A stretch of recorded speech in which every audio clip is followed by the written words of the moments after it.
Bonjour Holidays. Bonjour. Alors pourquoi ce nom? Pour plein de raisons.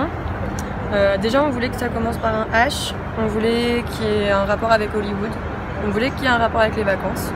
Et du coup, c'est devenu Holidays, mais avec l'orthographe d'Hollywood. Et à cause de Madonna aussi? Un peu. C'est aussi à cause de Madonna, pour beaucoup de raisons. Ça fallait que ça commence par un H parce qu'on prenait la ligne H pour venir de notre banlieue à Paris quand on était ado.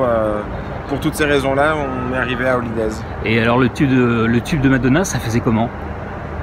Le tube de Madonna? Holidays, celebrate, if we took holidays. Je la connais par cœur, alors fais gaffe.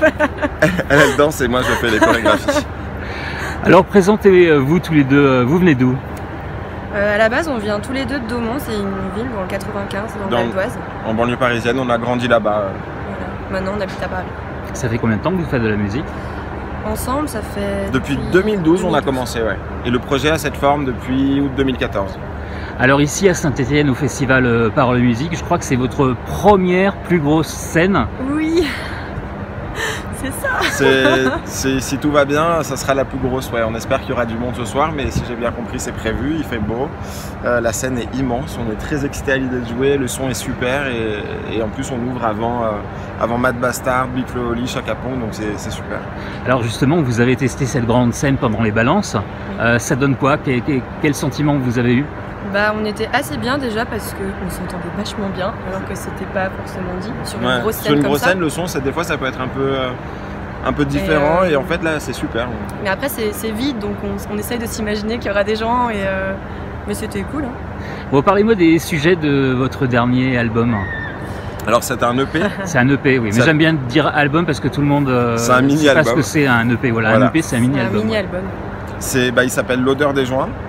C'est le titre éponyme qui est dessus. Et il y a aussi Léo, on a déjà une chanson qui s'appelle Je bois. Et on aime bien, on travaille avec un auteur qui s'appelle Antoine Patinet qui écrit les textes. Et il y a aussi un texte de la chanteuse Rose, on a déjà. Et en fait, on aime bien aborder ce qui nous touche et ce qu'on voit dans nos cercles les plus proches. Même si c'est pas nous qui écrivons les textes, c'est toujours des expériences soit personnelles, soit qui touchent nos cercles proches. C'est vraiment un point de vue. Les textes, c'est toujours d'un point de vue d'un observateur, toujours. Et quelles sont vos inspirations alors justement? Nos inspirations? Bah, en fait, qui vous inspire? Ce qui est marrant, c'est que Seb et moi, on a tous les deux des styles différents, mais on se retrouve vachement sur la chanson française. On a écouté du Véronique Sanson, du Françoise Hardy, un peu toutes ces chanteuses-là. Même des chanteurs et des chanteuses plus récents de la variété française et de la chanson française. C'est vraiment ce qui nous rassemble alors qu'on vient d'univers un peu différents à la base. Alors j'ai trouvé que sur certaines de vos chansons, il y a un son des années 80 absolument extraordinaire. Alors pas forcément sur le dernier album, sur le dernier EP, mais sur des EP précédents. Ouais, j'ai vraiment trouvé que c'était très 80 parfois dans le son. C'est voulu, c'est... Bah, en fait, non, on réfléchit pas comme ça quand on fait les chansons, ni les prods, comment va sonner la chanson au final, on pense pas à ça. Mais ouais, on nous l'a déjà dit, mais j'ai l'impression que c'est quelque chose qui est un peu en train de s'estomper sur les... Ça a un peu évolué. Hein. Voilà, c'est-à-dire que le premier EP en français qu'on a sorti date de 2014, on est en 2018.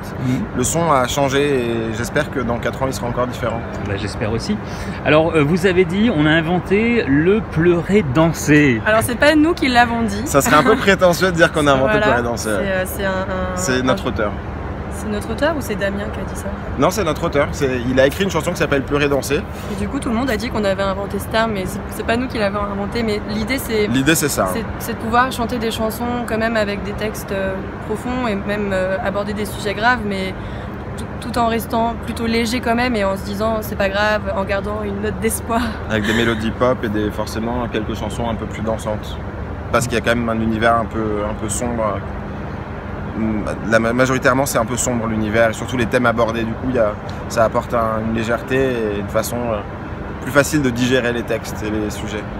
Pour terminer, vous pouvez me faire un petit refrain d'une chanson? Bah on peut faire Léo parce qu'on la chante ensemble. Alors non mais je t'en prie. Pourquoi? Je t'en prie. Les garçons, c'est pas toi, ce ne sont que des mains sans tes doigts qui brûlent sur mon corps. Léo, notre amour n'est pas mort. Merci Holiday. Merci.